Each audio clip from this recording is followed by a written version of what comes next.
Welcome to this edition of Growing Wisdom, and we're here today with Pam Spry, and we're going to be talking, Pam, about plants that extend the season by the fact that they don't have really one bloom season, right? They have Correct. multiple kind of seasons.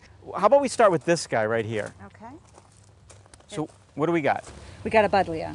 This is commonly called a butterfly bush. Okay. It starts blooming usually in July.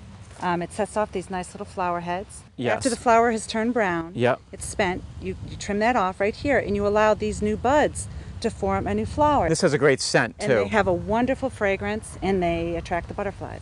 What do they like for, in terms of soil and things like that? Soil, they like to be very dry in a very hot, sunny spot. Some of them get up to 6 feet wide. If we have a really cold winter, you could trim them back in the spring and they'll flush right back up again the next year. I think of roses, they bloom once and then they're done, but not so with this. When the flower passes, again, you just trim that flower off and it just forces more and more blooms.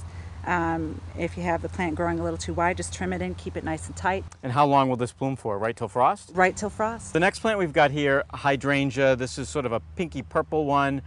Again, I always think of these as blooming once, but you're saying that this can bloom again. Now, what is this particular variety called? This variety here is called Endless Summer.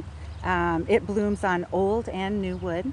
So if we have a very cold winter, which we do very often in New England, if the wood dies back, you will get flowers on that new growth coming from the base. And our last one that we've got here is potentilla.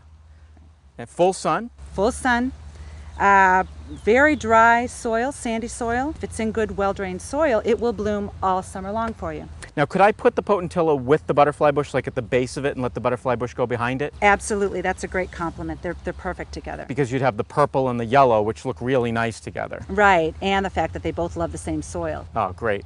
Pam, thanks a lot. You're welcome. All right, so you've learned today that there are perennials and shrubs that not only have one flowering time, but multiple ones. Is all that you have to do is cut off the dead stuff, and they'll keep reblooming, some of them right until frost. Come back often to growingwisdom.com for all of our tips. Have a great day.